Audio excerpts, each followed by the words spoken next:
শীতকাল এলেই আমাদের পাড়ায় একটাই উত্তেজনা, পিকনিক। এবার ঠিক হল, পিকনিক হবে গ্রামের বাইরে আমবাগানে। দলনেতা নিজেকে নিজেই ঘোষণা করল বাবু কাকু। সমস্যা একটাই, বাবু কাকু খুব বুদ্ধিমান। নিজের মতে। সকালবেলা সবাই জড়ো হল। বাবু কাকু লিস্ট পড়ে শোনাচ্ছে। চাল আছে? আছে। ডাল? আছে। হাঁড়ি? আছে। সব ঠিকঠাক শুনে বাবু কাকু বলল, চলো, রওনা দাও। আমবাগানে পৌঁছে সবাই কাজে লেগে গেল। কেউ রান্না করবে, কেউ কাঠ জোগাড় করবে। বাবু কাকু গম্ভীর মুখে হাঁড়িতে জল বসালেন।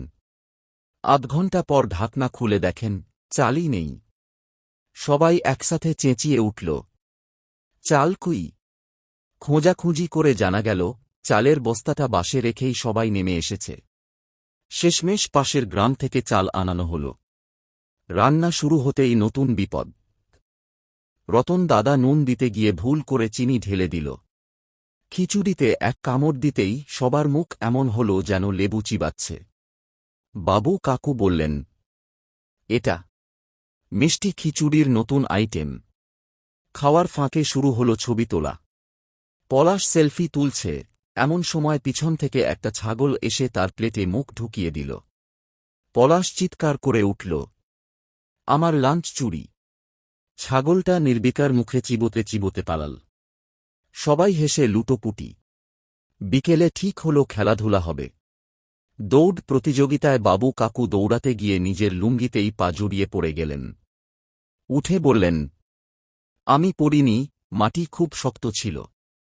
এই কথা শুনে আবার হাসির বন্যা। ফেরার সময় সবাই বুঝল, খাবার কম, ঝামেলা বেশি, কিন্তু হাসি ছিল পাহাড়সম। পলাশ বলল, এই পিকনিকের খিচুড়ি কেউ মনে রাখবে না, কিন্তু হাসিগুলো আজীবন মনে থাকবে। সবাই একসাথে বলল, আগামী বছর আবার বাবু কাকুই নেতা। শীতকাল এলেই আমাদের পাড়ায় একটাই উত্তেজনা, পিকনিক। এবার ঠিক হল, পিকনিক হবে গ্রামের বাইরে আমবাগানে। দলনেতা নিজেকে নিজেই ঘোষণা করল বাবু কাকু। সমস্যা একটাই, বাবু কাকু খুব বুদ্ধিমান। নিজের মতে। সকালবেলা সবাই জড়ো হল। বাবু কাকু লিস্ট পড়ে শোনাচ্ছে। চাল আছে? আছে। ডাল? আছে।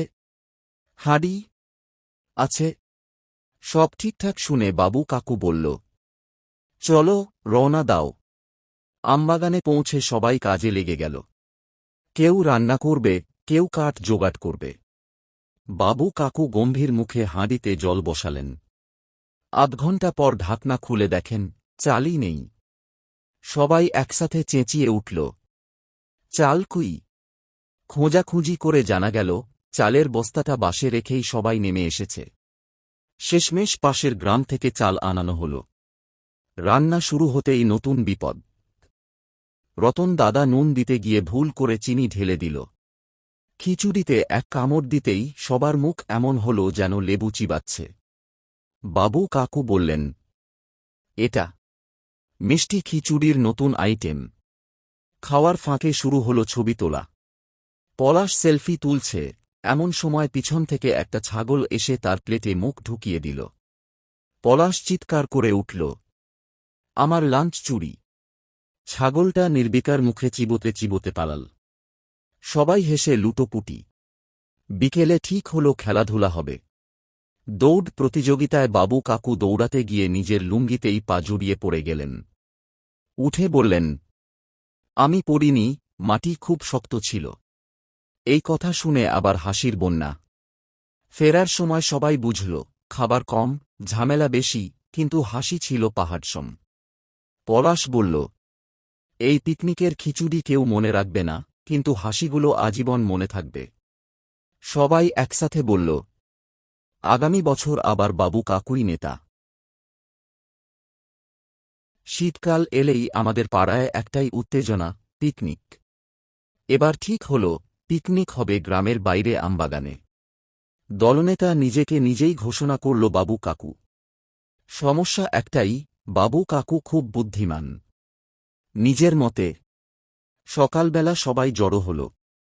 বাবু কাকু লিস্ট পড়ে শোনাচ্ছে। চাল আছে? আছে। ডাল? আছে। হাঁড়ি? আছে। সব ঠিকঠাক শুনে বাবু কাকু বলল, চলো রওনা দাও। আমবাগানে পৌঁছে সবাই কাজে লেগে গেল। কেউ রান্না করবে, কেউ কাঠ জোগাড় করবে। বাবু কাকু গম্ভীর মুখে হাঁড়িতে জল বসালেন। আধ ঘণ্টা পর ঢাকনা খুলে দেখেন, চালই নেই। সবাই একসাথে চেঁচিয়ে উঠল, চাল কই? খোঁজাখুঁজি করে জানা গেল, চালের বস্তাটা বাসে রেখেই সবাই নেমে এসেছে। শেষমেশ পাশের গ্রাম থেকে চাল আনানো হল। রান্না শুরু হতেই নতুন বিপদ। রতন দাদা নুন দিতে গিয়ে ভুল করে চিনি ঢেলে দিল। খিচুড়িতে এক কামড় দিতেই সবার মুখ এমন হল যেন লেবু চিবাচ্ছে। বাবু কাকু বললেন, এটা মিষ্টি খিচুড়ির নতুন আইটেম। খাওয়ার ফাঁকে শুরু হল ছবি তোলা। পলাশ সেলফি তুলছে, এমন সময় পিছন থেকে একটা ছাগল এসে তার প্লেটে মুখ ঢুকিয়ে দিল। পলাশ চিৎকার করে উঠল, আমার লাঞ্চ চুরি! ছাগলটা নির্বিকার মুখে চিবোতে চিবোতে পালাল। সবাই হেসে লুটোপুটি। বিকেলে ঠিক হল খেলাধুলা হবে। দৌড় প্রতিযোগিতায় বাবু কাকু দৌড়াতে গিয়ে নিজের লুঙ্গিতেই পা জড়িয়ে পড়ে গেলেন। উঠে বললেন, আমি পড়িনি, মাটি খুব শক্ত ছিল। এই কথা শুনে আবার হাসির বন্যা। ফেরার সময় সবাই বুঝল, খাবার কম, ঝামেলা বেশি, কিন্তু হাসি ছিল পাহাড়সম। পলাশ বলল, এই পিকনিকের খিচুড়ি কেউ মনে রাখবে না, কিন্তু হাসিগুলো আজীবন মনে থাকবে। সবাই একসাথে বলল, আগামী বছর আবার বাবু কাকুই নেতা।